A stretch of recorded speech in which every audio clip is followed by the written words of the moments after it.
Ça y est, on va y être. Meeting is now streaming live on Facebook. Yes. Apparemment. Bon, bah, c'est bien ça. Apparemment, on y est. Effectivement, on y est. On va attendre que les gens arrivent un petit peu.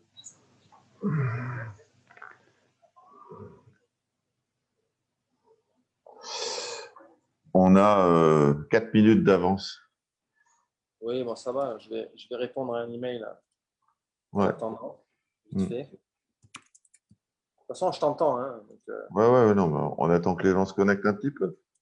Bonjour, bonjour. Il faudrait que je trouve une autre photo pour mettre derrière, là, un peu plus récente.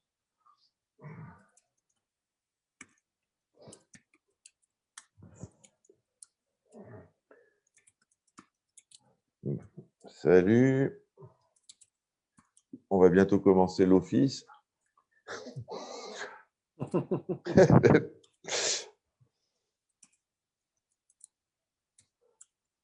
Bonjour.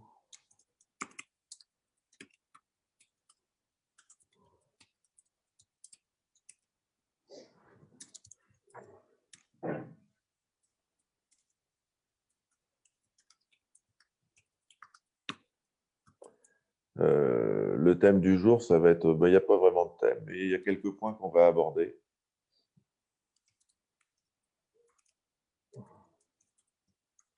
Bonjour tout le monde.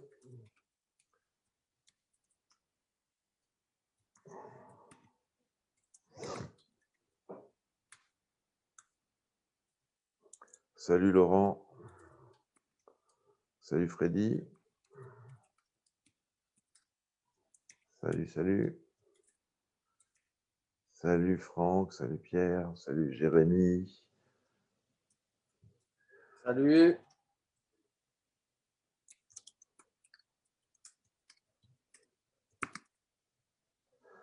Bonjour. Il est 58, donc on a encore 2 minutes. Tu peux répondre à ton email.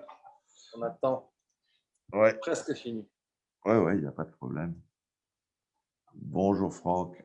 Et voilà, ça c'est parti. Bonjour. Bon. Eh ben, nous, il fait beau, mais ça caille. Hein.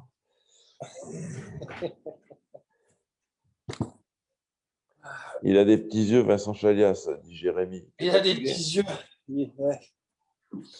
C'est qui bosse, le pépère. Hein. Pas grave. Tous les dimanches, tu vois. Même le dimanche. Quand je suis pas sur les fermes en train de bosser, bah, le dimanche, je suis au bureau.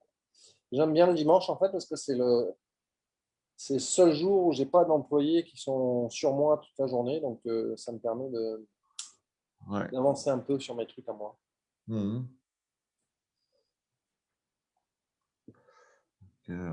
Bon. Ça y est, t'as répondu à ton email? Ouais. Bon. Ouais. Bon, alors salut les gens. On commence un petit peu par les poiscailles, là. Ouais. Suite à l'entretien qu'on avait fait avec Vincent là, sur la problématique des poissons, de la pêche et compagnie, on a eu un message nous disant qu'il y avait certaines pratiques qui étaient encore courantes, notamment piquer les poissons pêchés en profondeur avec une seringue pour vider leur vessie natatoire. Pour les problèmes de décompression, enfin, et compagnie. Donc, est-ce que ces pratiques ont encore lieu? Est-ce qu'il y a des... Ouais. Ben oui, tout ce qui est à chaque fois qu'il y a un gros ange qui est pêché en dessous de 25-30 mètres de profondeur, s'ils les remontent un peu rapidement, ils sont obligés de. Donc, ils prennent une seringue et en fait, ils les piquent pas tous, quoi. Souvent, juste en titillant la papille génitale, ça permet de faire sortir une partie de l'air. Et sur les poissons qui ont vraiment un problème où ils n'y arrivent pas, donc ils les piquent sur le côté avec juste la pointe d'une seringue, juste avec l'aiguille. Et donc, ça permet de faire sortir de l'air de la vessie natatoire et pas avoir le poisson gonflé et qui n'arrive pas à nager parce que et qui est sur le côté. Voilà. Donc, Donc ça, pour éviter ça, il faut faire des paliers de décompression au poisson, quoi. Donc, des fois, ce n'est pas possible. Des fois, il n'y a pas le temps. S'il y a du courant, il y a des vagues, s'il y a des conditions qui ne le permettent pas. les poissons sont remontés trop vite et voilà, ça arrive, quoi. Donc, oui, Et pour l'avenir du poisson, ça grève l'avenir du et poisson. après, tout dépend du traitement qui est après, quoi. Si le poisson il est bien traité, après, il est bien retapé, tout ça, il n'y a pas de souci. Mais après, s'il est passé de main en main comme une patate chaude dans des conditions un peu délicates, ouais, ça peut C'est s'infecter, embêtant. c'est des problèmes, c'est embêtant. Ouais. Et autrement, là, dans le même message, là, il nous disait aussi qu'il y a plein de jeunes pêcheurs indonésiens qui meurent noyés chaque année. Est-ce que ta connaissance, c'est vrai, c'est faux, Ça arrive, c'est plein, je sais pas quoi, hein, mais oui, c'est des choses qui arrivent, oui, mais pas que, mais pas que pour Ouais, l'aquariophilie, hein. ouais, ouais. Parce qu'ils Là, pêchent, par exemple, ils pêchent au narguilé, c'est ça, hein? donc oui, ils pêchent au narguilé avec un compresseur de camion, quoi. Donc Ouais. voilà, souvent les gamins qui travaillent dans le, parce qu'en fait c'est souvent ça, hein, c'est des gamins donc des villages pas côtiers, quoi, donc Mhm. qui se retrouvent sur des bateaux à 10 ou à 15 et puis ils les envoient à l'eau comme ça. Donc, ce n'est pas des super plongeurs, quoi. Mais après, ça arrive. Moi, je connais des gens qui ont eu des accidents de plongée ici, des accidents de décompression ici, à 10 mètres de profondeur, hein, parce qu'ils sont capables de rester des heures et des heures à 10 mètres, parce qu'il y a un problème sur le compresseur et qu'ils respirent les gaz d'échappement du moteur. Etc., etc., parce que l'entretien du compresseur, enfin, il faut les voir, les compresseurs sur les bateaux, sur les Mhm. petits outriggers, sur les petits canoës indonésiens, des compresseurs qui ont 15 ans, qui sont rouillés jusqu'à la moelle, qui tiennent avec des bouts de ficelle. Oui, voilà. Ouais. Donc, moi, je sais que moi, j'ai des plongeurs qui ont attrapé des poissons toute leur vie, qui travaillent sur une ferme de coraux. La ferme, elle est entre 12 et 25 mètres. Des fois, je les descends jusqu'à 30 mètres sur des euphilia ou des trucs comme ça, Ouais. quoi. Mais on a essayé de leur filer des cours de plongée, on a essayé, non, il n'y a rien à faire. Les mecs, ils montent, ils pissent. Donc voilà, pour eux c'est ça, c'est au palier de décompression, ils pissent, ils peuvent remonter, quoi. Donc les mecs, ils montent, ils descendent, ils ont fait ça toute leur vie, Ah mais ouais. ça va, quoi. Par contre, il y a des gamins qui font ça 3 mois et qui crèvent, quoi, parce qu'ils veulent attraper, ils n'ont pas d'ordinateur de plongée, ils ne savent pas à quelle profondeur ils ont, donc ils jugent en fonction de la longueur du tuyau. Ouais. Donc oui, il y a des accidents, quoi. Non, ça Il y a c'est des clair que accidents. les conditions dans lesquelles ils plongent, que ce soit aux Philippines, en Indonésie ou même à l'époque au Kenya, c'est pas des conditions de sécurité optimales, quoi. Ouais. Quand tu dis les gros anges pêchés à grande profondeur, c'est quelle profondeur? 30, 40? Oh, ben là, en ce moment, par exemple, le Borbonus, les fameux, Les Antias, voilà, les Antias, qui coûtent la peau du voilà, cul, là, ouais. qui coûtent la peau du cul. Ben, ceux-là, ils sont payés à partir de 60, ils sont pêchés à partir de 60 mètres. À partir de Donc, 60 mètres. à partir de 60 mètres. Donc, il y a des gamins qui descendent à 60 mètres au narguilé. Ben, pour ce poisson-là, oui, il y a des problèmes. Et puis même quand on reçoit ces poissons-là, moi quand j'en achète ici, j'en achète rarement parce qu'on ne peut pas gagner d'argent là-dessus, quoi. Ça nous coûte trop cher et on n'arrive pas à les vendre assez cher, donc Ouais, ça c'est ne sert à très rien. difficile. Donc j'ai 60 mètres. tous les poissons, surtout s'ils sont jeunes, qui ont la queue en l'air. Donc ils se mettent dans un coin de l'aquarium, la queue en l'air, et Ouais. puis ils s'épuisent parce qu'ils ne peuvent pas rester normalement, quoi. Donc ben, ceux-là, on est obligé de les piquer, quoi. Ah ouais, les piquer donc pour vider la vessie Éviter natatoire. la vessie natatoire et pouvoir voir les trucs. Donc en général, c'est des poissons qui ne sont pas trop problématiques parce que c'est des poissons qui mangent facilement et qui s'acclimatent facilement. Donc une fois qu'ils sont piqués, qu'ils peuvent se reposer entre deux eaux et qu'on les nourrit normalement, voilà, ils récupèrent du temps.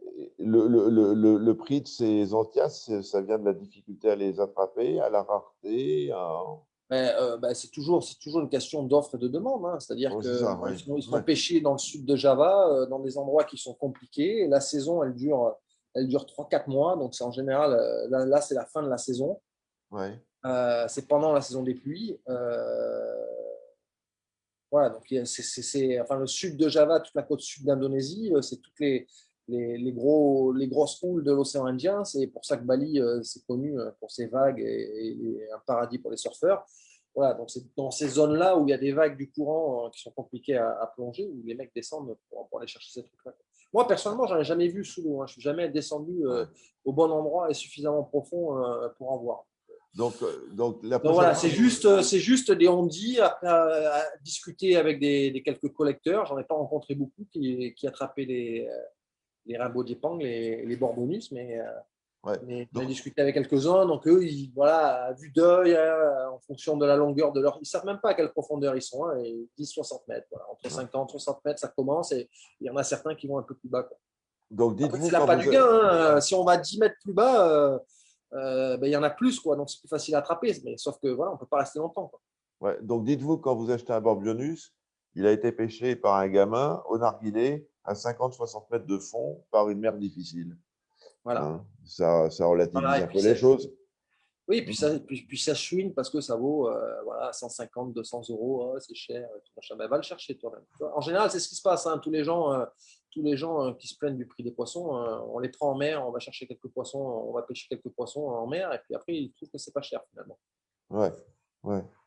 Et là, avant qu'on soit sur le truc, tu me parlais des mandarins. Là, c'était quoi Oui, ben, les mandarins, c'est systématiquement pêché au cyanure, hein, parce que comment ça marche les mandarins? Donc, il y a une fenêtre de 15 minutes, 15-20 minutes au lever du soleil et au coucher du soleil, où ils sortent des patates de corail, donc ça peut être des acroporas, des porites, des Ouais. pavonas, etc., des Mhm. gros massifs de coraux, et ils sortent pour parader. Donc, il y a un mâle qui cherche dans un coin où il y a un peu de place, et toutes les femelles qui vont passer à côté de lui, hop, ils vont monter et ils vont pondre.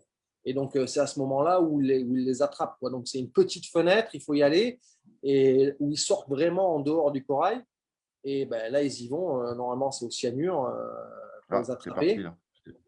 Et Mm. puis, Mm. les quelques pêcheurs que je connaissais qui ne pêchent pas au cyanure, eux, ils font un mini harpon. Ouais. Ils utilisent un trombone pour faire un trident au bout du harpon et ils les harponnent un par un dans la queue. Alors, les mandarins, ça n'a pas d'écailles, hein, donc ils guérissent plutôt vite, quoi. Mais voilà, mais la seule méthode pour attraper des mandarins sans cyanure, c'est au harpon.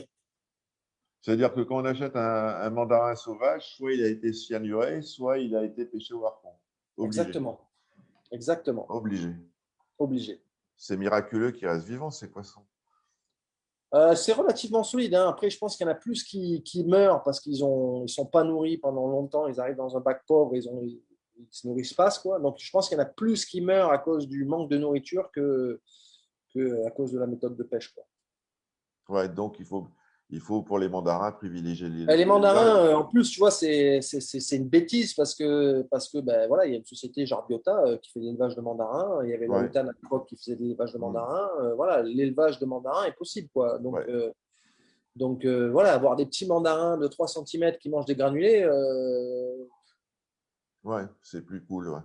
Bon, d'ailleurs, Biota, on discutera avec le patron de Biota début mars, hein, Vincent. Enfin, voilà, on si, va essayer d'organiser ça, une petite session une petite voilà, session. Ouais. avec Là, j'ai une petite question là d'un Vas-y, copain. attends, je vais Ça va. essayer de. Question dosage détox Triton. Tu Ah, connais le dosage? 3 de tête, millilitres pour 100 non. litres, mais la durée, je sais pas, attends, c'est quoi? Vas-y. Alors, bon, voilà. Il faut aller sur le groupe Triton Rive France et dessus, il y a toutes les informations. Donc, il y a des posts qui ont été faits sur Detox que j'ai tagués, j'ai mis une étiquette Detox. Donc, il suffit de rechercher Detox sur le groupe Triton Rive France et vous allez avoir les mails, les posts qui correspondent au dosage de Triton. Donc, je ne les ai pas en tête. Personnellement, je n'en ai jamais utilisé. Donc voilà, mais ça reste un produit populaire.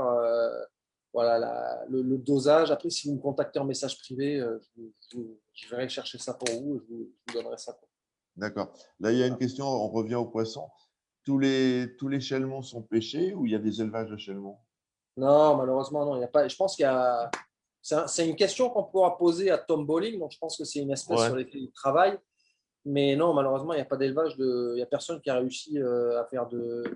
D'ailleurs, sur les poissons papillons en règle générale, il me semble qu'il y a un ou deux mecs aux États-Unis qui ont réussi l'élevage de quelques poissons papillons, mais c'est vraiment une espèce C'est qui est compliqué. pas. Ben, je pense pas que ce soit si compliqué que ça, quoi, hein, parce que ben, les poissons-anges, on y arrive, quoi, hein, donc ça doit être assez proche des poissons-anges. Donc Après, le problème, après, voilà, le truc qu'il y a, c'est que sur l'élevage, voilà, c'est très simple, hein. On va pas, les éleveurs, ils vont pas dépenser des fortunes à essayer de reproduire des poissons où le prix sauvage est très bas, quoi. Si c'est un poisson qui vaut 30 euros sauvage, bon, voilà, ils vont même pas essayer, quoi. Ça sert à rien, quoi. Ça va pas être rentable. Donc Et voilà. ouais, à propos du Chelmont, la dernière fois qu'on avait parlé des poissons, bah, la dernière fois qu'on a fait un entretien, tu avais dit que la plupart étaient pêchés au cyanure, hein, si je ne me trompe Oui, pas. les Shelmon, ils viennent de Madura. Ils sont pêchés dans les zones super turbides, dans les lagons, tout ça. C'est pêché au cyanure. C'est un Hmm. poisson qui est connu pour être compliqué, difficile, et trouver une bonne source d'approvisionnement de pêcheurs qui arrivent à collecter du Shelmon correctement, et c'est compliqué. À ta connaissance, quelles sont les espèces de poissons essentiellement pêchés au cyanure? Euh, Donc, tu as parlé du Les mandarin. hépatus, bon, voilà, les hépatus, Hmm. enfin, les hépatus, voilà, je l'avais dit la dernière fois, c'est soit cyanure, soit ils cassent la tête, le plateau d'acropora. Donc, que ce Hmm. soit l'un ou l'autre, c'est pas génial. Les chelmons, les chromis viridis, c'est pareil, quoi. Pour le poisson qui est vendu 50 centimes, donc voilà, ils sont obligés d'en attraper des centaines le plus rapidement. Et donc voilà, donc la majorité. Alors, il faut savoir quand même, moi j'ai dit, il y a des trucs, bon voilà, il y a cyanure et pas cyanure. Donc des fois, il y a certains poissons, moi je préfère qu'ils soient pêchés au cyanure, par exemple. Ouais. Et les chromis viridis, c'en est le cas. Parce que je sais que et les hépatus, c'est aussi le cas. Je préfère qu'ils soient pêchés au cyanure parce que s'ils ne sont pas pêchés au cyanure, ça veut dire qu'ils cassent les patates d'acropora pour les Ah oui. sortir. Donc je préfère, et je connais des endroits notamment où ils ont arrêté de pêcher au cyanure et vous allez plonger là-bas et voilà, c'est comme ils disent ici, c'est le Lapangan, quoi. C'est le terrain de football, quoi. Tout est plat, quoi. Ils ont tout cassé, quoi, pour sortir les coraux, quoi. Donc sur certains poissons, il vaut mieux qu'ils utilisent le cyanure ou autre chose que, que casser la patate de corail. Et de toute façon, sur un Chromis viridis, bon, il n'y a pas assez d'argent à faire Ouais. utiliser Et l'autre méthode, quoi. sur 10 Sortir poissons, un par un de la patate d'acropora, de la sortir. hmm, sur 10 poissons pêchés au cyanure, il y a combien de survivants à ton avis? Je sais pas. Il y a beaucoup de choses qui sont dites. Il y a beaucoup de choses qui sont dites. Tout dépend de la. Ok, le cyanure, c'est un problème. Ouais. Mais le Euh, cyanure, il Ce qu'on escale pas les appelle coraux? post-handling, donc le traitement après collection des coraux, c'est un autre gros problème. Voilà, Ouais. donc, si le poisson il est pêché au cyanure, qu'il n'a pas. En général, ils évitent quand même de surdoser, hein, parce que ça coûte cher le cyanure, hein, donc ils ne surdosent pas, quoi. Donc s'ils ne surdosent pas et que le poisson il est pêché au cyanure, mais qu'il est passé dans un système d'acclimatation correctement, qu'il est nourri, etc., etc., souvent ils récupèrent plutôt bien, quoi. Ouais. Le problème, c'est que quand ils sont laissés dans les sacs plastiques pendant une semaine derrière, avec changement d'eau tous les jours ou tous les 2 jours, donc l'ammonia et le pH qui font le yo-yo, euh, voilà, Et, ça, et- plus et- cyanure, plus le manque de nourriture, plus la température aussi qui fait le yo-yo, etc., etc. Tout ça fait que voilà, le ouais. poisson. Ouais, mais Voilà. le cyanure, il esquinte les récifs aussi, non? Ben oui, de toute façon, voilà, la Parce pêche que en c'est un, général. ouais, ouais. Après, bon, voilà, il y a moyen, il y a, il y a moyen c'est ce que fait. Il y a une boîte aux Philippines qui s'appelle RVS, qui organise des camps d'entraînement où ils apprennent aux pêcheurs à utiliser les filets correctement. Mhm. Et voilà, donc après, sur du chirurgien, sur du centropige, sur des poissons comme ça qui sont faciles à pousser dans un filet, ça, il y a peu de chance, quoi. Sur les poissons clowns, il y a peu de chance qu'on utilise du cyanure. Mais des poissons qui vivent vraiment à l'intérieur des coraux ou qui se réfugient directement dans des acroporas ou des trucs comme ça, c'est compliqué, quoi. Et les cygnates, c'est la même problématique que les mandarins? Les cygnates, non, non, c'est comme les chirurgiens, quoi. C'est facile à pousser, dans un filet barrière, quoi. D'accord. C'est pas un poisson sur lequel il va y avoir énormément de cyanure, quoi. C'est pas là-dessus. Ils vont dépenser du cyanure sur tout ce qui est petits gobies, pour aller les chercher dans les trous, tout ce qui est demoiselle qui va dans des trous, les mandarins qui vont dans les coraux, tous les poissons qui restent dans les trous. Les Mais demoiselles, il y en a d'élevage, non? oui, il y en a d'élevage, mais pas de la Chromis viridis, quoi. Celle qui a d'élevage, ça va être la Starkey là, de Fidji. parce qu'elle a un prix qui est raisonnable. Donc, toutes les espèces qui sont rares, qu'on trouve qu'à Fidji, très colorées, parce qu'elle a le dos vraiment orange et le ventre vraiment bleu métallique, quoi, la Starkey, celle-là, elle est élevée par quelques éleveurs. Mais sinon, après les autres, la valeur est pas assez intéressante. Hmm. Là, il y a Alexis qui dit, est-ce que le fait de pêcher les poissons ne joue pas un rôle sur la population sauvage? Bah, sûrement, hein, j'imagine. Elle diminue la population. Ça dépend. Après c'est toujours une question de dosage, quoi. C'est-à-dire que s'il y a un récif où il y a une grosse concentration de collecteurs, forcément, ils attrapent tout, quoi. Mais si c'est des zones où il y a juste quelques collecteurs un peu éloignés, ça va, quoi. Ça peut être fait La, correctement. La collecte de poissons d'aquarium peut quand même être fait correctement, quoi. Et voilà, la filière, elle est à refaire. Et le problème, c'est qu'il y a trop d'intermédiaires et elle est trop. Elle est et trop... la dynamite, c'est pas utilisé? Pardon? La dynamite, c'est encore utilisé? Non, mais la dynamite, c'est pour le poisson de bouche, quoi. Ah oui, oui, oui, c'est vrai. C'est pour attraper les poissons pour se nourrir qu'ils utilisent la dynamite. Alors, moi, je me rappelle, il y a 20 ans, sur Bali, au nord de Bali, on entendait encore des explosions à la dynamite. Mais dès qu'on va sur les zones qui sont un peu reculées, au nord de Bali, près de Madura ou même après Sumbawa, il y a encore des gens qui utilisent de la dynamite. Ah oui. Oui, oui, oui, non, il y a encore des gens qui utilisent de la dynamite. Et la différence entre un poisson de bouche et un poisson d'aquarium, parce que tout se mange finalement. Un poisson de bouche mort, il a quand même une valeur. Un poisson d'aquarium mort, il n'a plus de valeur. C'est vrai. C'est Donc, pas faux. c'est pas le même travail, quoi. Je veux dire, oui, ils peuvent gagner plus d'argent avec du poisson d'aquarium. Par contre, c'est beaucoup plus d'efforts. Hmm. Et puis, les gens qui pêchent à la dynamite, ils mettent pas la tête sous l'eau, hein. Ils jettent la dynamite, ça explose, et puis ils ramassent les poissons à l'épuisette du bateau, quoi. Ils se mettent même pas à Ouais. l'eau, quoi. C'est rare. Est-ce que l'électricité, c'est utilisé aussi ou pas? L'électricité, c'est utilisé en eau douce dans les petits cours d'eau, mais ça marche pas dans la mer. Ça marche pas en mer. D'accord. Non, non, mais après, il y a plein d'autres trucs, hein. Il y avait l'huile de clou de girofle, là.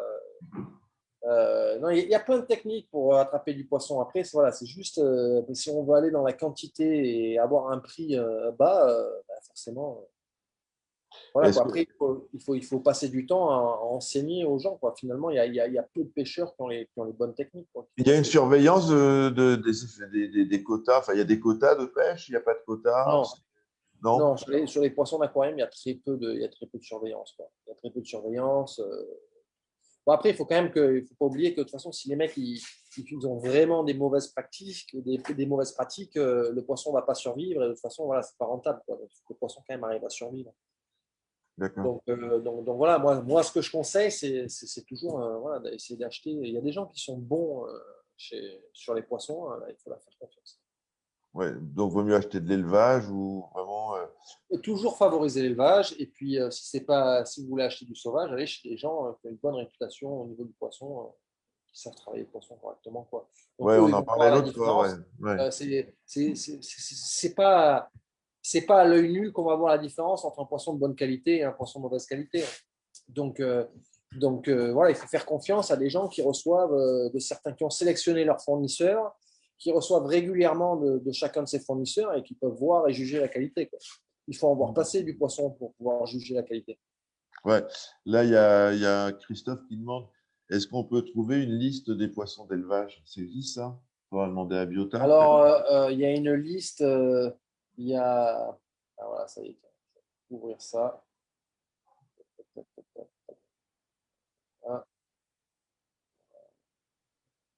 Ah. Il y a une liste, le mec, c'est Matthew Peterson, le rédacteur en chef de Coral Magazine. Sur leur site, ils ont une liste des poissons, de tous les poissons d'élevage. Ah bon, on va essayer de le trouver. Ouais, on va le trouver. Ouais, elle existe, cette liste. Je l'ai déjà trouvée. Bon, voilà, c'est sur Coral Magazine, sur le site internet de Coral Magazine. Je ne me rappelle plus c'est quoi le nom exactement, quoi.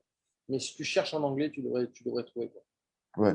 Là, il y a une question de Julien. Quels sont les poissons qu'il ne faut vraiment pas acheter, que ce soit vis-à-vis de l'impact environnemental ou du taux de mortalité pendant la logistique? Moi, je dirais le chelmon, non? Oui, chalemon, mandarin, Bon, Chalmont, en plus, c'est compliqué à nourrir, quoi, hein. Ouais. Ouais. Et pour l'impact écologique, les hépatus sauvages, puisqu'ils Les massacrent hépatus les. sauvages. De toute façon, alors, Biota arrive à faire de l'hépatus. Mmh. Ça, c'est la nouvelle. Donc, il y a de l'élevage d'hépatus qui est en cours à Hawaï. Ils ont encore des petits problèmes de malformation et de coloration qui est pas parfaite. Mais bon, c'est normal, hein. L'élevage, c'est de la recherche à ce niveau-là, quoi. C'est les premiers à Ouais. faire l'élevage. Donc, ils ont quelques petits problèmes à résoudre, quoi, notamment dans les qualités des nourritures utilisées en élevage larvaire. Et donc, une fois qu'ils auront bien ça en point, donc ils arrivent à les faire pondre et ils arrivent à faire l'élevage larvaire. Maintenant, il faut qu'ils améliorent l'élevage larvaire pour avoir de meilleures larves et moins de problèmes de malformation et de coloration. Mais oui, non, voilà, l'hépatus, c'est clairement un poisson qu'il faut éviter, quoi. Ouais, parce que, alors on va expliquer un peu, parce que en général, les hépatus, les bébés hépatus, ils sont dans les énormes plateaux d'acropora. Donc, pour les pêcher, ben, qu'est-ce qu'ils font? Ils massacrent les plateaux d'acropora. Donc, l'impact environnemental est assez important.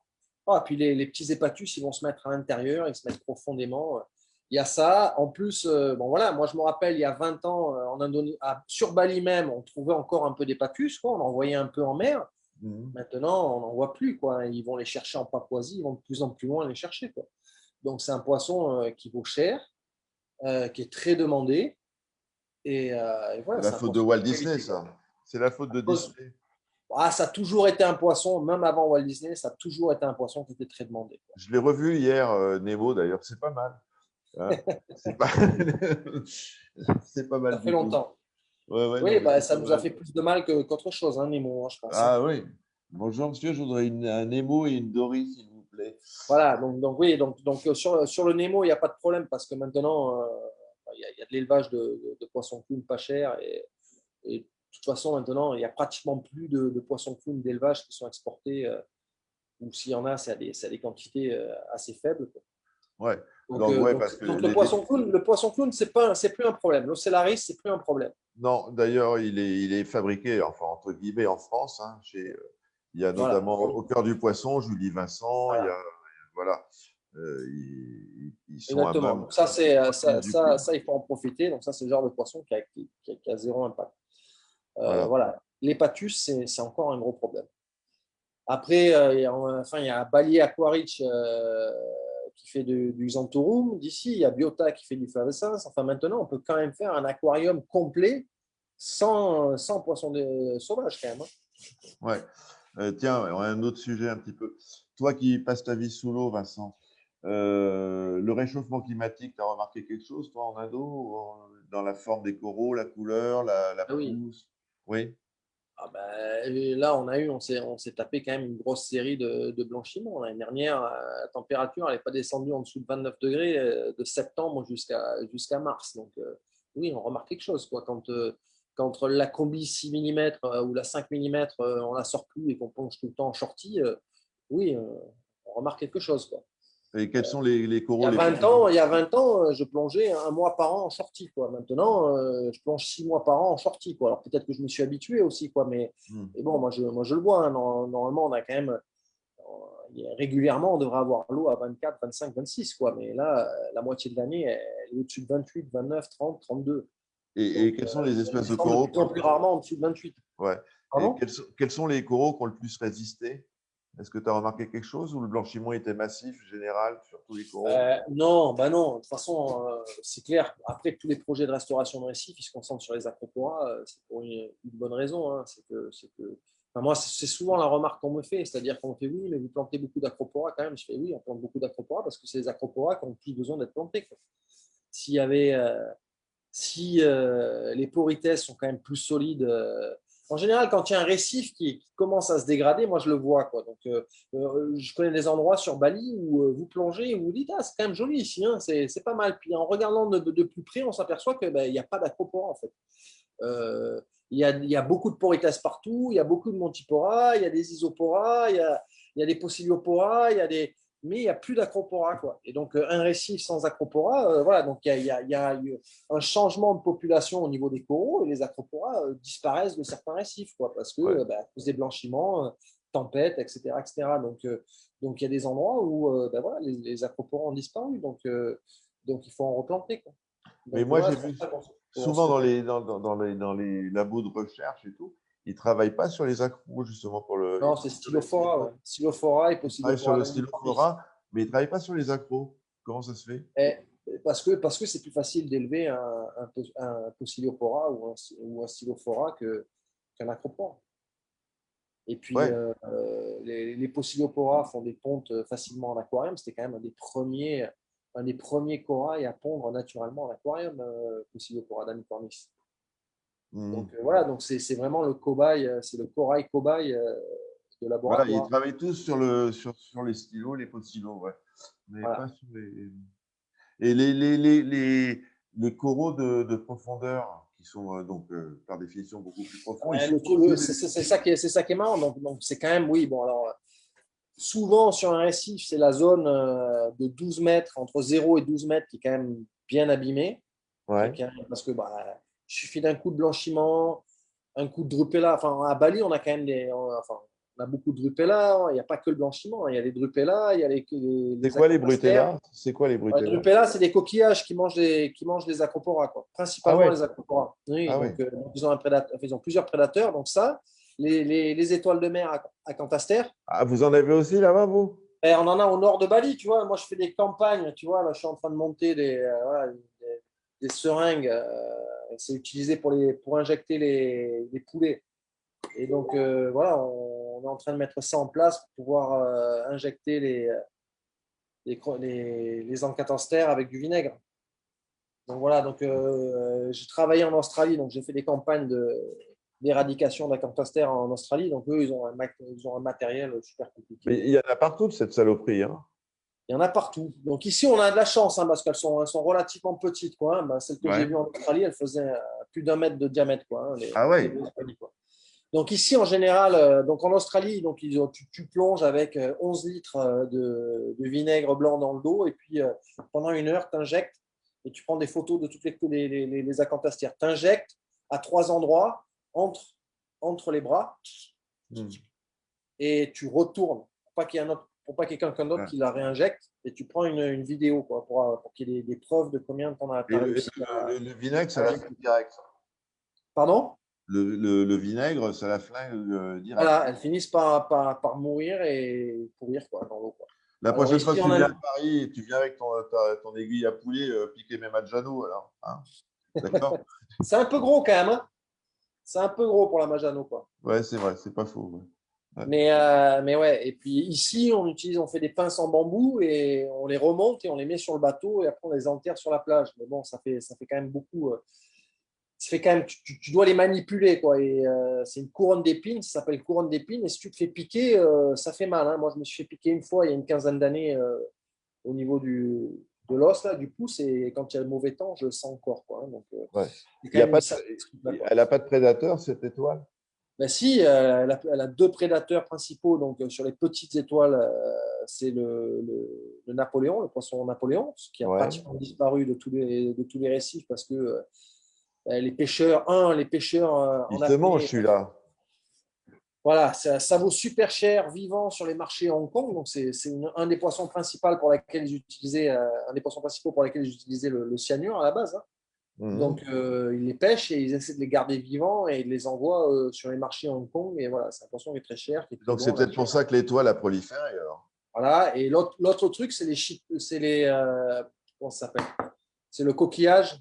Et en fait, c'est ce dont on se sert pour faire les cornes. Là, que les Tahitiens se servent pour faire les cornes. Et les coquillages sont vendus comme souvenir pour les touristes. Donc, c'est ça qui a éradiqué les 2 prédateurs Et de la donc, Campastia. maintenant, elle se déchaîne, elle bouffe les Alors, récifs. il y a un autre phénomène qui est super important, c'est que par exemple, notamment sur la Grande Barrière de Corail, toute la côte est utilisée, donc c'est une terre qui est assez pauvre, c'est utilisé pour faire de la culture de canne à sucre, donc c'est pour mettre dans votre coca. Donc, ils cultivent de la canne à sucre. Pour cultiver de la canne à sucre, comme le sol est pauvre, ils sont obligés d'engraisser à mort. Et dès qu'il y a des pluies, comme c'est un endroit tropical, donc il y a une grosse saison des pluies qui lave les sols, tout ça Mais part dans l'océan. ça crée des blooms de phytoplancton qui font que les larves des acanthaster survivent mieux et qui créent ces explosions de. Voilà, donc c'est toutes les conséquences. Donc on est responsable de tout. Voilà, on aide à la prolifération des larves, à la survie des larves, et en même temps on a enlevé les prédateurs. Donc bravo. Et après, on se fait chier avec du vinaigre. Ouais. Voilà, et après, il y a des trous du cul comme moi qui se font chier avec du vinaigre pour aller les injecter, quoi. Ouais. Tiens, là, il y a une question de Rémi pour changer un peu. Est-ce que dans un bac, les acropora, ils pondent tous en même temps? Est-ce qu'il peut y avoir des croisements d'espèces? Ça existe, ça? Attends, vas-y. Répète-moi ça. C'est Rémi. Ouais. Question.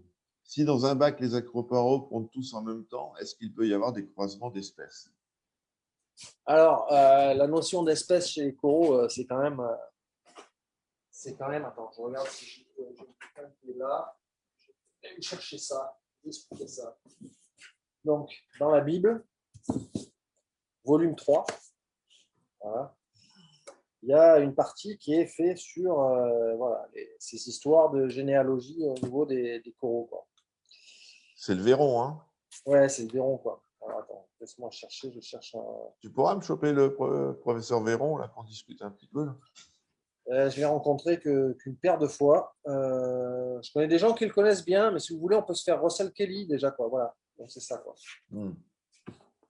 Donc c'est ce schéma-là, hein. Voilà. Ouais. Comme sur les plantes. Voilà. Donc une lignée pure d'un corail, ça n'existe pas, quoi. Donc chaque espèce de coraux, en fait, elle a toujours un minimum de génétique d'une autre espèce. Donc moi, je vois, il y a toujours un groupe d'espèces qui m'a toujours posé problème. J'appelle ça un complexe, quoi. Donc c'est le complexe Locani, Caroliniana, Granulosa. Ah ouais, ouais, ouais. Donc voilà, pour moi, c'est hyper dur de trouver une pièce de corail où on peut être sûr, on dit voilà, ça c'est du granulosa, ça c'est sûr c'est du granulosa, quoi. Tous, c'est un mélange des trois. Alors voilà, c'est un mélange des trois. Il y en a qui ressemblent plus à du locani, il y en a qui ressemblent plus à du granulosa, il y en a qui ressemblent plus à du caroliniana. Donc, Et ça, c'est des dips, hein, je le dis pour les autres. voilà, donc ça Et c'est c'est les des coraux Deepwater de Acropora. profondeur. Et donc voilà, il y a des lignées qui se font, qui se remélangent, qui se défont constamment. Donc oui, des croisements, des hybrides au niveau Acropora, oui, il y en a beaucoup. Et puis Ouais. au niveau recherche, dans tout ce qui est fait, notamment en Australie, euh, à Cairns, là-bas, pardon, Tiens, c'est l'anniversaire de Gemma aujourd'hui, d'ailleurs. Hein, je vais ah souhaiter oui, bon anniversaire. bon anniversaire, Gemma. Mais je pense pas qu'elle nous regarde parce que c'est Non, pas elle ne son. regarde pas. En Australie, c'est pas la même heure. Ouais. Voilà, c'est le début de soirée, quoi. Elle doit être Ouais, c'est l'apéro pour elle. ouais, ouais. C'est la Saint-Valentin, l'apéro. Et l'anniversaire. Elle doit être en train de couper le gâteau et de boire du champagne. Voilà. Ouais, donc il y a plein de lignées qui se mélangent. Et donc en Australie, c'est ce qu'ils essayent de faire. Ils essayent de mélanger des espèces, notamment Millepora et Tenuis, pour essayer d'avoir des hybrides et de les injecter avec des zoonoses résistantes à des températures plus élevées et essayer de les faire pousser. Donc oui, non, il y a une souche pure d'Acropora, ça n'existe pas. Ouais. Voilà. Ben, pour toi, l'avenir, c'est la recherche sur les zooxanthelles, finalement. Euh, Trouver des alors oui, zooxanthelles, oui. oui et non. Je pense que bon, déjà, il y a de gros progrès qui ont été faits sur nos connaissances sur les zoonoses ces 10 dernières années. Hein, parce Ouais. que il y a 20 ans, il y avait une souche de zoonoses. Maintenant, on en a plus d'une centaine. Donc, on commence à comprendre quelle espèce de corail s'associe avec quelle espèce de zoonoses et selon la profondeur, etc. On commence à avoir une image plutôt précise maintenant de quelle espèce et dans quel corail on va trouver Voilà, les. ouais, ouais. Donc, on avance beaucoup, mais je pense que là où il va y avoir de gros progrès, c'est tout ce qui est les associations de microbes, quoi. C'est cette espèce d'écosystème de microbes et de virus qui vit autour des coraux et qui vit dans les coraux et qui varie en fonction des marées, des saisons, etc., etc. Et je pense que c'est là où il y a beaucoup de choses qui vont être faites. Et je pense que ça va aussi accélérer l'adaptation des coraux à un changement climatique. Ouais. Le super papier que tu avais fait sur les zooxanthelles, d'ailleurs, c'était chez Seb ou chez Royer? C'est dans l'aquarium à la maison. Ouais, c'est ça, c'est l'aquarium à la maison. Ouais. Ouais. Ah ouais, je vous conseille, si vous retrouvez ce numéro, Vincent avait fait un papier extra, vraiment hyper On fait pas intéressant. mal de recherches. Ouais, Là, on va faire un truc on va faire un lexique. ouais. On va commencer à éduquer les gens sur tout le vocabulaire. Quand est-ce que tu écris un Ouais. livre? Oh non. Quoi, non? Avec tout ce que Pourquoi? tu fais? Déjà, pourquoi? Moi, j'admire. Là, je l'ai pas. Je l'ai ramené à la maison et sur ma table de chevet. Là, j'ai un dos Pacifique Coral. J'ai commencé à le lire. Le truc, il est épais comme ça. C'est un boulot de fou. C'est un boulot de Non, fou. non, mais Et ça va rien lui rapporter en plus, quoi. Je veux dire, ouais, moi, ouais. j'ai besoin de manger. Après Quoi. J'ai des Delbecq enfants. Sprung, Chalias, ça aurait de la gueule, non? Non, non, non, non, non. De toute façon, ça marche plus les livres. Maintenant, il faut faire des vidéos, faire des.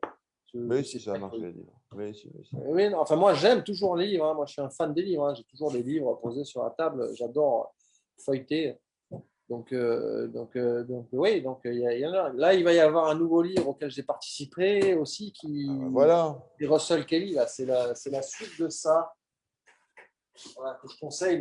Ça c'est Coral Finder. Russell Kelly, c'est un mec qui fait qui voit l'origine des coraux et compagnie, non, c'est ça? Alors, c'est quelqu'un de super intéressant, donc passionné pour les coraux et qui en fait, il aide à la compréhension, quoi. Donc en fait, ça va avec ça. Voilà. Pardon. Dans l'autre sens. C'est-à-dire le Véron plus ce truc. Voilà. Ça aide à la compréhension de ça. D'accord. Voilà. Donc ça, c'est un résumé, donc ça ne va pas jusqu'à l'espèce. Ça fait que le genre. Et ça explique bien en détail les différences entre les différents genres. Donc ça, c'est la base de ça. Et où on peut le Il faut trouver comprendre ça pour pouvoir utiliser ça. et Coral Finder, on le trouve où? Donc Coral Finder, donc ça c'est la vieille édition, hein, ça c'est le 2.0. Donc il a sorti le 3.0. Alors je ne sais pas si parce que enfin il avait des stocks en Europe et aux États-Unis et donc c'était envoyé de là-bas puis ça marchait pas donc il a récupéré tous les stocks de trucs et donc là il travaille sur la version 4 qui va être en ligne. Et moi, je suis quand même en train de le pousser pour qu'il fasse une. Parce que ça, c'est même en plastique, on peut l'amener sous l'eau et tout. Enfin, c'est génial. C'est génial ce truc. Je m'en sers tout le temps. Donc, à chaque fois que je fais des trainings de gens sur les coraux, je me sers tout le temps de ça. Mais donc voilà, donc je suis en train de le pousser pour qu'il en fasse une version. Et donc, ça devrait paraître, ça devrait être fini d'ici quelques mois. Et donc Donc, ça, il y a la version 4 qui arrive. et donc à défaut d'acheter le bouquin plastifié, on peut trouver en ligne cet ouvrage? Voilà, ça à la base, ça va pas être plastifié, ça sera qu'en ligne. Bon, voilà, moi j'essaie de le D'accord. pousser pour qu'il le fasse quand même quoi. Bon, ben, voilà. Le problème c'est que finalement il y a peu de gens qui achètent ça quoi. Hein. C'est pas rentable. Hein.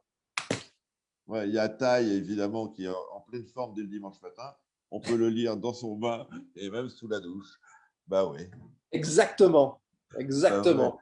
Bah ouais. Puis la piscine sinon, ça marche bien À la aussi. piscine, mais elles sont fermées, les piscines. L'été, Elles sont elles sont fermées.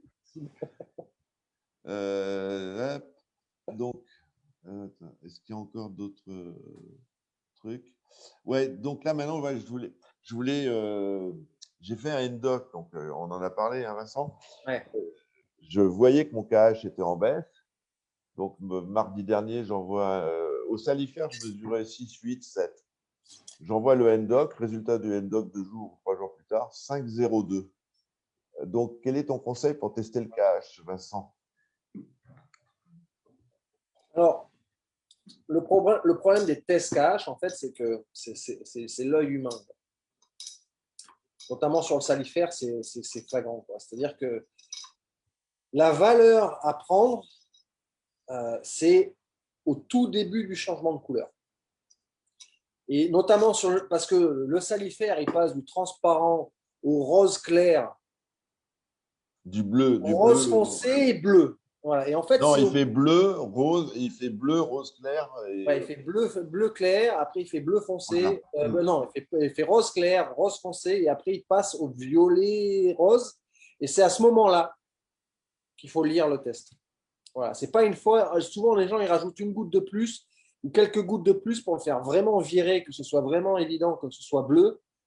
Et là, déjà, ben, voilà, ben, au lieu de lire 7, ben, on lit 7,5. Ouais, mais enfin là, quand même, moi j'ai 1,8 de différence entre le salifère et le NDoc. Voilà. Ben, c'est classique. Moi, c'est pour ça que voilà moi, ce que j'ai fait. Donc maintenant, j'ai pas mal d'employés au niveau de la. Ouais, tu peux remontrer l'appareil là? Voilà, donc moi, j'utilise ça là. Alors, honnêtement, j'ai fait beaucoup de mauvaises blagues là-dessus parce que j'ai vraiment galéré à l'utiliser au début, quoi. Et donc, c'est un produit américain. Donc, vous achetez les tests. Donc, en fait, c'est un spectromètre, hein. Voilà. Vous connectez ça à votre téléphone portable. Alors, le truc qui m'a beaucoup énervé, c'est qu'il fallait payer pour pouvoir utiliser les tests. Donc, il faut télécharger les tests. On connecte ça au téléphone portable. On met l'échantillon là-dedans. On utilise une petite bandelette qu'on remue dedans pendant quelques secondes. Hein, on enlève la languette, on remet ça et l'appareil lit et envoie le résultat sur le téléphone portable. Voilà. Donc voilà, c'est comme ça que ça marche. Donc ça me permet d'éviter le facteur erreur humaine, quoi. Donc parce que selon les employés, j'avais des résultats différents. Ouais. Et en plus, selon le test, j'avais encore des résultats différents. Donc c'était impossible de savoir à combien j'étais, quoi. Ouais. Là, Donc voilà. Donc maintenant, je sais que ça, voilà, je suis assez proche du NDoc au niveau résultat et j'ai pas l'erreur humaine. pour Donc, quelles voilà, raisons après, il y a le HANA. Le HANA Checker marche très bien aussi. Hein, ça dépend. Le HANA Checker, moi, j'ai eu des déboires en changeant de flacon. Je veux dire, tu as des valeurs constantes, machin, tu changes de flacon de réactif, pouf, tu as ton cache qui est soit vachement plus haut, soit vachement plus bas. Ouais. C'est peut-être un Le flacon. cache, c'est toujours un problème. Tu vois, regarde. Moi, j'ai ça là. Cette semaine, je vais l'installer. Ah ouais. Mécatronique. Voilà. Alors, voilà. Là, il y a on dit, les gens qui n'utilisent pas NDoc, mais qui utilisent ATI, Fonamarin en ICP, ils disent on a des valeurs cache proches du salifaire avec les résultats des tests. Pourquoi? Quelle différence de test entre ATI, Fona et NDoc? Ben, le truc, c'est que nous, on teste pas le cache avec l'ICP, on teste le cache avec. On ne peut pas tester le cache avec Ouais, ouais, c'est ce que je veux dire. l'ICP. C'est ça le problème, quoi. C'est que c'est une molécule, c'est du carbone et de l'oxygène. Donc, l'ICP, il va casser tout ça, quoi. Donc, on ne peut pas savoir quelle molécule de carbone était comprise dans les carbonates et les bicarbonates. On ne peut pas savoir, quoi. Donc, c'est compliqué. Je ne sais pas comment ils font, personnellement, quoi. Donc, nous, on fait le cache que sur le NDoc. Après, c'est une autre machine, mais Ouais, le qui NDoc, permet ce genre de, il y qui a permet ce genre de mesure, quoi. il y a une corrélation entre le cache et le taux de carbone inorganique, d'ailleurs. Voilà. Oui, non, ça va ensemble. Donc, c'est une des raisons pour laquelle on a créé le NDoc, c'est pour pouvoir tester d'autres choses que l'ICP ne permettait pas, quoi. Donc voilà, donc c'est pour ça que pour le cache, voilà, il vaut mieux utiliser un NDoc. Mais bon, moi, en règle générale, moi, pour éviter, parce que des caches faibles, c'est toujours un problème. Je préfère avoir un cache un peu trop haut que trop faible. Donc voilà, moi, je reste toujours entre 8,5 et 9. Je sais que si je fais un test NDoc derrière, ça va correspondre à un 7,5, 8. Bon, voilà, je suis peinard. Voilà. Donc 8, 5, 9, voilà, ça me va bien. Et voilà, et je sais que c'est compliqué. Et c'est à chaque fois, c'est pareil, quoi. Je veux dire, à chaque fois que j'ai un client qui me dit j'ai des problèmes avec les Ophilia Garbansins, je dis bah, tu sais, as un problème parce que tu ne sais pas tester ton cache. Voilà, donc, tu Pourquoi? fais une erreur de lecture sur ton cache, donc tu penses que tu as 7, 5, 8 de cache, mais en fait, tu as 6, 5 de cache. Ouais. Et pourquoi Et ça? donc, Parce que tu as des problèmes sur les Ophilia Garbansins. les glabs, ils veulent un cache autour de 8, c'est ça? Les glabs, ils n'aiment pas un cache bas, quoi. Donc, alors, si vous avez un glab depuis 10 ans dans votre bac et que vous l'avez acclimaté à 6,5 de cache, il n'y a pas de souci, hein, il va aller bien. Mais des glabs qui sont stressés et qui sont collectés, qui viennent des fermes, qui sont un peu stressés, qui sont envoyés, tout ça, alors eux, pour les retaper, il faut avoir un cache assez haut, quoi. Donc voilà, il faut être au-dessus de 7,5. Voilà, Ouais. et il y a quelques membres du groupe d'ailleurs qui ont eu un problème aussi de cache, qui ont commencé à perdre des glabincins et après ils se sont rendus compte que voilà, ils avaient un problème de cache. Ouais. Donc là, moi j'ai vu plusieurs posts où ils disaient que les torches, là, normal, au moment de la division, ils crèvent. Ça peut être lié à des problèmes de cache. Alors, moi je pense que ouais, ça peut être lié à des problèmes de cache, mais aussi il y a des problèmes de nourrissage, quoi. Je pense que ma théorie là-dedans, moi, j'ai pas ce problème-là, hein. J'ai pas ce problème-là. Tous mes coraux, j'ai une employée qui les nourrit 2 fois par semaine. Tous les coraux sont nourris au moins 2 fois par semaine. Avec Donc, je pense, quoi? Avec quoi? ben, alors, voilà, j'ai plusieurs choses. Donc, j'ai Rifroid, quoi, parce que Ouais, c'est vrai, ouais. T'aimes Philippe bien, est un ouais. bon ami et il m'en envoie régulièrement. Donc, puis ça marche très bien, Rifroid. Je fais une espèce de pâté. Oui, je crois qu'il y a Jack qui a posté une vidéo récemment sur la pâté qu'il fait pour ses coraux, quoi. Donc, je fais une espèce de pâté genre poisson, mais plus fine, Mhm. pour les coraux. Et j'utilise des œufs de poisson parce que ben, on arrive à en trouver ici localement. Moi, le problème, c'est que ben, voilà, j'ai pas un magasin au coin de la rue où je peux acheter du surgelé. Ah bah Euh, donc, il faut qu'on se débrouille. Donc, dans mes pâtés, je mets du phytoplancton, je mets différentes choses. Je mets des œufs de poisson aussi, je mets de la chair de poisson, de la chair de crevette, et je hache fin et on nourrit avec ça, quoi. Et ça marche. oui. Ouais. Donc, voilà, donc on nourrit avec différentes choses et on les nourrit. Et je pense que, voilà, que c'est une bonne raison. Voilà, je pense qu'au niveau de quand ils divisent les têtes, ils ont besoin d'énergie supplémentaire, ils ont besoin de. Voilà, et là, s'ils ne sont pas assez nourris ou s'ils ne sont pas assez de minéraux pour pouvoir produire le squelette, ils finissent par mourir. Ouais. Donc, je pense que c'est ça, quoi. Et après, moi, je pense, il y a un truc que j'essaye maintenant, alors c'est toujours embêtant parce que ça m'oblige un peu à stresser les coraux, quoi, mais donc je leur fais faire, je les dégonfle, je les stresse un peu, je les dégonfle, et après, je les mets dans une bassine avec de l'acide aminé, une grosse concentration d'acide aminé, et je les laisse se regonfler dedans. Et donc, ils sucent une soupe d'acide aminé, et ça les nourrit bien. Donc, imaginons, le mec, on a un bel acantophilia ou un beau truc, on le dégonfle, on le met dans une bassine, on balance plein d'acide aminé, on attend qu'il regonfle, c'est ça? Voilà,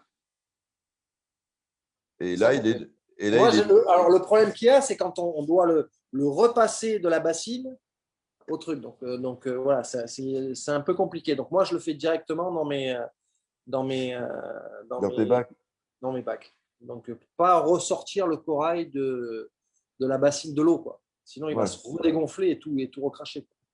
Ah Donc, c'est oui, ça qui est un ouais. peu compliqué, quoi. Mais voilà. Hmm. Donc, on pourrit un peu les bacs. Il y a un peu d'acide aminé qui va un peu partout dans le bac, mais voilà, c'est comme ça que je Ouais. fais, quoi. Il y a Dominique Si qui j'ai dit, juste un corail, en fait, j'utilise un gobelet, quoi. ouais. La taille du corail, et pop, je le mets dedans. Hop, je le mets dans l'eau, je sors le corail, je le pose dans le bac, et hop, je sors le gobelet, quoi. Donc, j'en ai Là, perdu un petit peu. il y a Dominique qui dit, même protocole pour la clim des anémones. Les dégonfler, les regonfler, j'imagine. Ouais, alors oui, ben, après les anémones, c'est quand même plus facile à nourrir, hein, mais oui, une anémone qui commence à tirer la gueule, qui n'arrive pas à se nourrir, parce que le problème, c'est se nourrir et digérer des grosses particules de nourriture, ça demande un effort quand même assez considérable aux coraux. Hmm. Donc, c'est pour ça que cette idée de me dire que les coraux étaient affaiblis, donc ils n'arrivaient pas à digérer. Souvent, moi, notamment sur les acanthophilia, quoi, à la belle époque où on exportait des acanthophilia sauvages, donc on en recevait 150, 200, les trucs, ils étaient un peu fatigués, il fallait les retaper, on commençait à les nourrir, et en fait, tu avais l'impression que la bouffe, elle pourrissait à l'intérieur, quoi.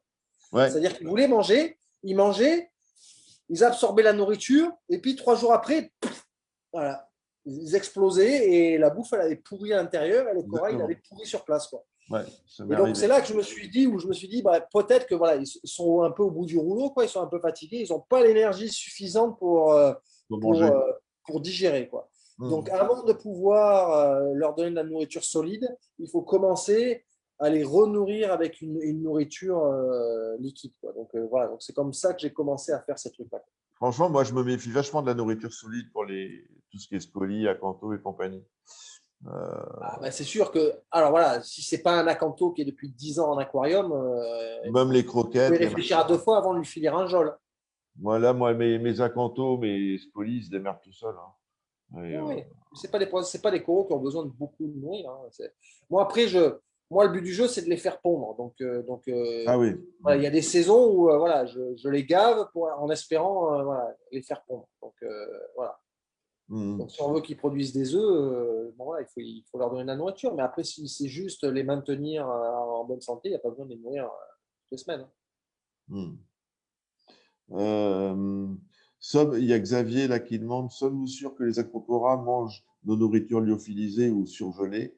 N'est-ce pas plus l'apport de nutriments dans le bac qui profite aux accros? Alors, sur la littérature scientifique, sur les acroporas, notamment, c'est quand même le phytoplancton qui est intéressant pour les acroporas, quoi. Donc, bon, voilà, après, Ouais. c'est à Et apprendre. Et après, il n'y a moi pas ça, toutes les espèces. Ça veut pas dire que toutes les espèces, elles vont manger que du phytoplancton, hein. c'est ça, je l'ai remarqué. Depuis 2 mois, je rajoute du phyto. Ouais. Hein, j'avais fait un entretien avec Récifaliste, avec David, là, qui d'ailleurs, son packaging, tout ça, c'est super bon, super bien. Et ben le phyto, l'air de rien, ça fait du bien. Et ça fait chuter les phosphates en plus. Magnifique. Une pierre de coups. Que Non, non, mais demande-t-on? voilà, après, moi, j'en donne pas parce que je cultive peu d'acroporas en aquarium, quoi. La majorité des acroporas que j'ai, c'est en mer. Les seuls que je garde en aquarium, c'est ceux qui sont vraiment très spéciaux. Et en général, je les garde jamais assez longtemps. C'est-à-dire, je les colore juste. Donc, je les garde 2, 3, 4 mois maximum, quoi. Et après, ben, j'ai trop de demandes. Donc, Ouais. Quel est le corail le plus demandé en ce moment? Le ténuis, ben ouais, comme d'hab? malheureusement, comme d'hab. Les aquariophiles sont trop. Alors, on va faire une série sur Reef Builder où on va justement faire des posts sur tous les autres acroporas en dehors de Ténuis, quoi, parce on est tellement sidéré de voir cette mode pour les ténuis, quoi, alors qu'il y en a tellement d'autres. Enfin, moi, je me fais chier à tenir des souches d'acropora en culture depuis des années. J'arrive pas à les vendre, quoi. J'ai des trucs magnifiques en culture. Mais non, Quel tout le monde genre? du ténuis, tout le monde du tout. Bah, que ce soit tous les deepwater, quoi. J'ai Ah des ouais. carbulus dorés en ce moment. Enfin, moi, je reste toujours amoureux de plein de souches de deepwater. Même j'ai des validas, là, j'ai fait un post sur qui sont verts, les branches vertes, là, une nouvelle variété tricolore, c'est magnifique. Du subulata tricolore, c'est magnifique. Enfin bref, il y a tout un. Voilà, moi, j'ai toujours été fan de Millepora. Pour moi, Millepora, Mais bon, un beau caroliniana vert fluorescent, c'est une tuerie. Ouais. C'est une Et les tuerie. gens, les gens veulent du ténuis, ouais. C'est Et marrant. voilà, ils veulent tous du tennis. Et voilà, bon, le tennis, alors Mais attends, c'est un corail qui est problématique parce que c'est sensible aux attaques bactériennes. Mhm. Et voilà, alors pareil, c'est pareil que les glabensins, il ne faut surtout pas qu'il y ait une chute de KH. Alors ça, une chute de KH, alors ça, messieurs les ténus, ils n'aiment pas, quoi. Alors que les deepwater, pas de souci, les millepora, pas de souci, les ténus, une bonne chute de KH, ils ont un métabolisme tellement rapide et tellement important que voilà, une petite chute des paramètres, ils n'aiment pas du tout, quoi. Ouais. Donc, donc c'est un corail qui, en même temps, c'est ça qui est marrant, quoi. C'est un corail qui s'adapte super bien à l'aquarium en général, quoi, qu'on peut colorer, qui change, qui est satisfaisant parce que d'un corail relativement peu coloré, quand on l'obtient, on peut avoir un truc qui devient rouge, orange, pétard, avec des longs tentacules, avec du vert, du rouge, du bleu, du jaune, toutes les couleurs. C'est vrai que c'est magnifique, quoi. Mais en même temps, voilà, le moindre risque, allez, au revoir. Bye. Attends, moi, il y a 10-15 ans, enfin, sauf si je m'en suis pas aperçu, mais on parlait pas de ténuis Walt Disney, de ténuis homme machin, là, homme breaker, de ténuis Parce qu'il n'y machin. avait que les Il y avait, ténuis bleus ou verts. Voilà. c'est Parce ça. que Ouais. Non, mais je suis d'accord avec toi. Bah, voilà. attends, justement, regarde où je veux en venir. Les ténuis, ils étaient bleus ou verts parce que c'était HQI avec un petit T5 bleu pour compléter. Mais alors, les ténuis Omvrecker, Walt Disney et compagnie, c'est des nouvelles espèces ou c'est des nouvelles espèces qui sont apparues avec l'éclairage LED? Non, non, c'est même pas des nouvelles espèces, c'est des variétés qui ressortent sous l'éclairage LED. C'est Donc, tout? moi, j'en ai envoyé des homebreakers il y a 20 ans, Ah sauf oui. que je me suis fait insulter, quoi. Voilà, sauf que je me suis insulté. C'est quoi cette merde? C'est pas coloré, ça. Alors, tu regardes un homebreaker sous lumière blanche, ouais, c'est marronasse, quoi. C'est marronasse avec, tu vois un peu de jaune, voilà, quoi. Tu mets ça sous lumière bleue, ça explose. Donc voilà, c'est des souches qui sont adaptées à être éclairées sous bleu, quoi. C'est rien de Ouais. plus. Alors qu'un beau ténuis bleu, comme on exportait, comme on cultivait il y a 20 ans, tu le mets sous lumière bleue, ben, il est gris. Donc il est moins intéressant, quoi.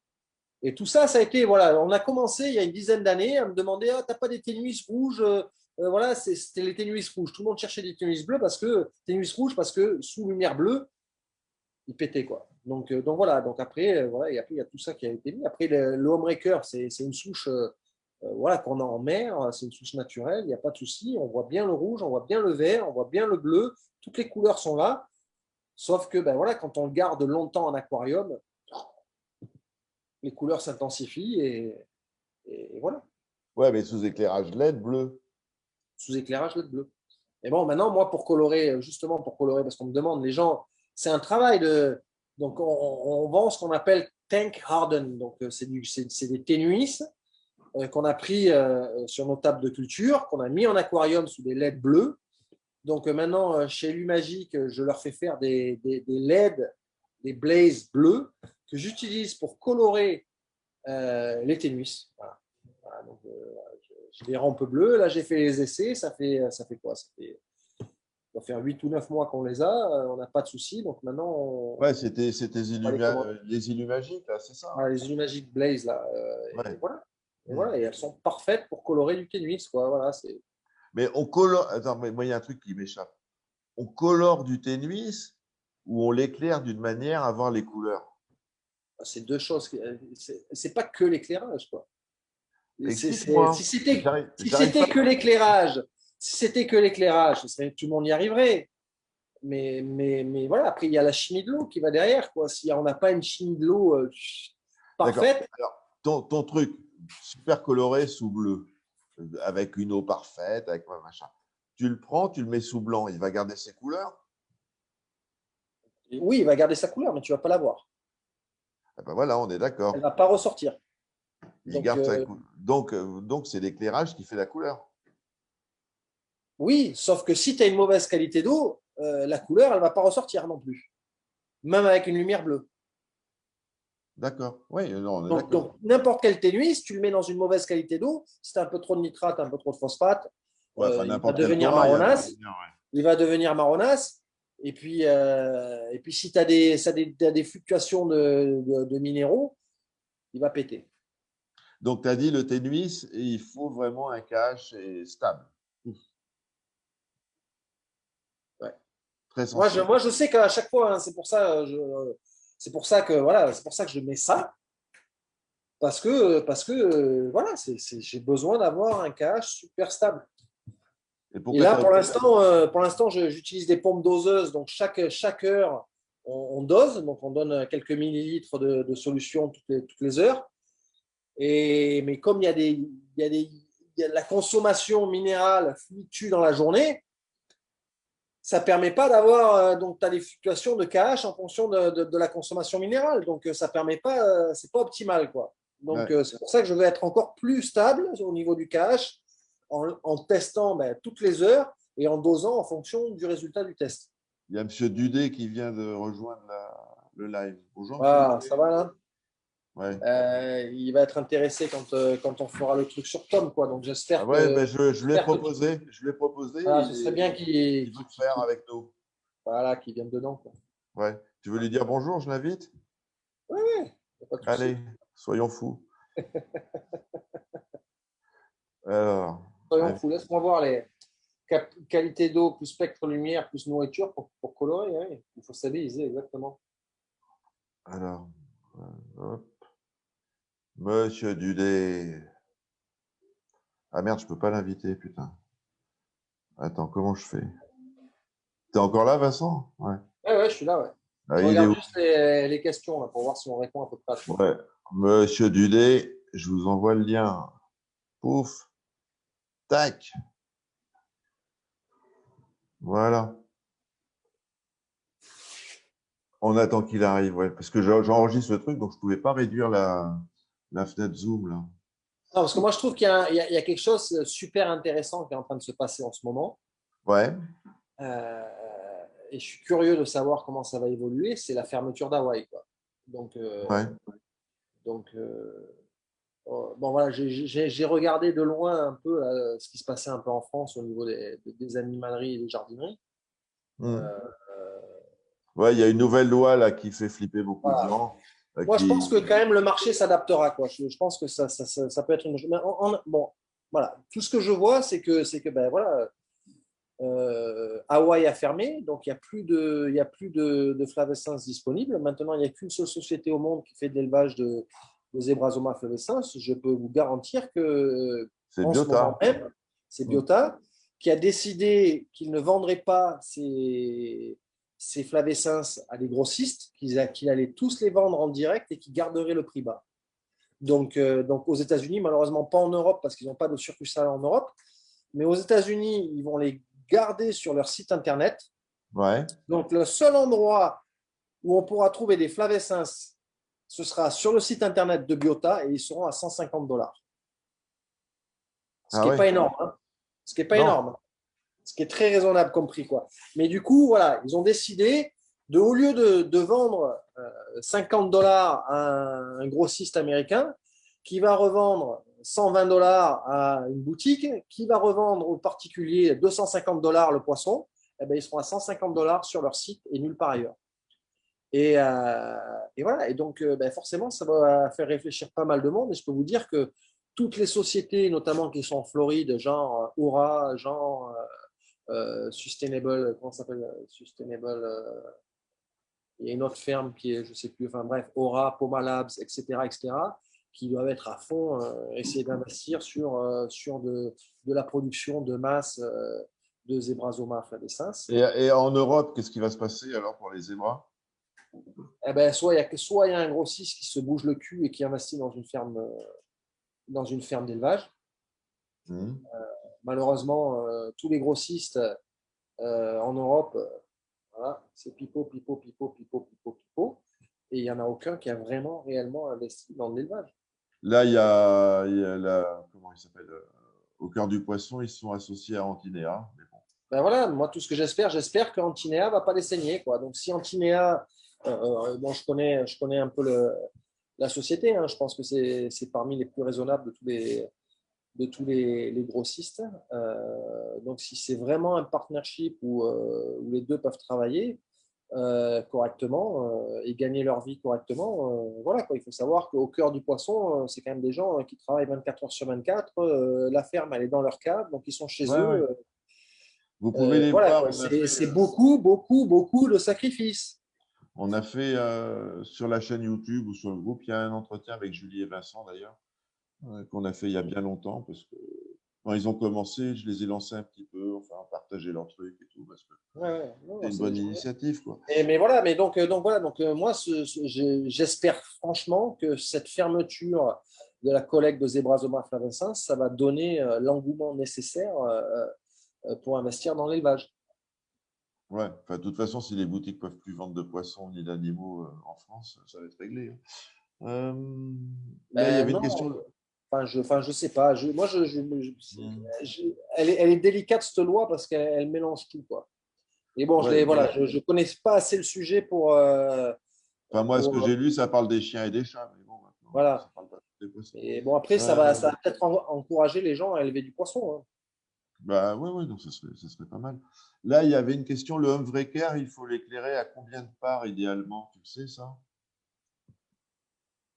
Alors, il faudrait que j'aille voir combien j'ai, mais je dois être à, je dirais, entre 500 et 800. Là. Mais après, c'est le spectre lumineux quand même. Hein. C'est des rampes toutes bleues. Hein. J'ai que de l'UV et du bleu dessus. Quoi. J'ai pas une seule LED blanche. Et il pousse Donc, sous bleu. ah ouais, il pousse sous bleu. Ouais. C'est assez impressionnant. Quoi. J'ai plein d'autres acropora qui n'aiment pas ça. Quoi. Mais le ténuis, c'est que du bleu avec des UV. Hein. Il faut quand même qu'il y ait des UV. Hein. Donc c'est bleu et UV bleu. Et c'est ça qu'il aime.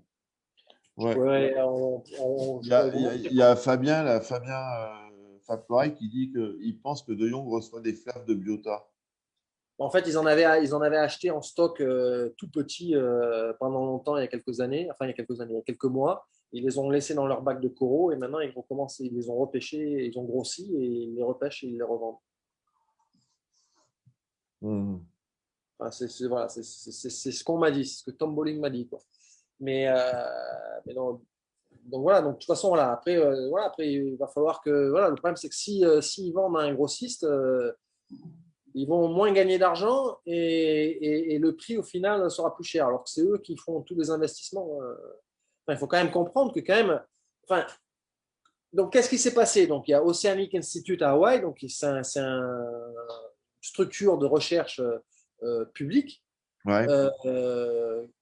qui avait percé, qui a réussi à faire l'élevage de flavescens. Donc comme tout ce qui est recherche, voilà, donc voilà, hop, on a fait l'élevage de flavescens, hop là, une croix dans la boîte, une croix dans le petit carré, ça c'est fait. Au revoir, il n'y a plus de subvention, il n'y a plus d'argent, on passe à autre Ouais. chose. Donc Ouais, voilà, ouais. donc lui il est allé là-bas, il est allé voir, il a dit bon voilà, il y a ce bâtiment, il n'est pas utilisé, il n'y a personne qui fait de l'élevage, vous avez déjà le personnel qui est déjà formé, qui a réussi à le faire, pourquoi c'est pas utilisé? Donc il a négocié avec l'institut la location de ce bâtiment et il a embauché les gens qui travaillaient sur le programme.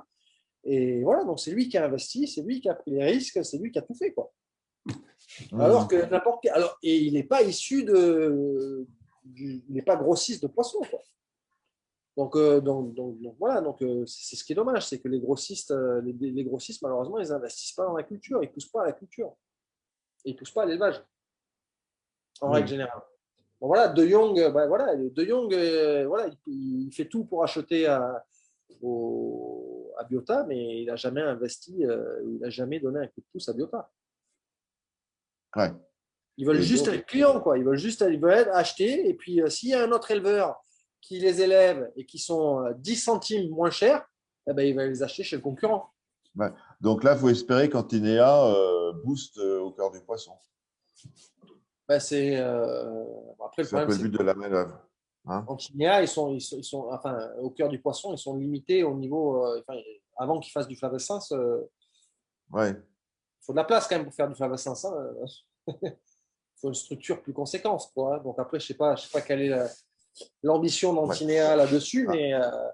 mais investir c'est des gros investissements, quoi. Puis vous commencez à gagner de l'argent, donc c'est des gros investissements. Il faut payer les salaires pendant 5 ans avant d'avoir une quelconque retombée, hein. Donc il y a peu de personnes qui sont prêtes à investir là-dedans, quoi. Ou alors s'ils veulent investir là-dedans, c'est plus des gens qui ont beaucoup d'argent et qui veulent juste faire une bonne action, quoi. D'accord. Quels sont les accros qui n'aiment pas le bleu? Quels sont les accros qui n'aiment pas le bleu? Il y en a un Ouais, paquet, tout hein. à l'heure, tu as dit que tu cultivais les ténuis sous bleu et qu'il y avait certains accros qui n'aimaient pas trop le bleu, qui poussaient moins. Donc, Eh ben, tout ce qui est genre un microclados, là, les pink lemonade, si on leur donne que du bleu, ils n'aiment pas ça, quoi. Donc il leur faut un petit peu de blanc, quoi. Moi, c'est en gros euh, les gens en ce moment, voilà, c'est tout ce qui est, alors je sais pas, microclados, anthocercis, voilà. C'est deux espèces qui pour moi se ressemblent beaucoup et comme Locani, Caroliniana, granulosa se mélangent beaucoup, je pense. Donc ce qu'on appelle le pink lemonade ici, ouais. quoi. Et tout ce Mhm. qui est Solar Flare, Pikachu, tous ces trucs-là.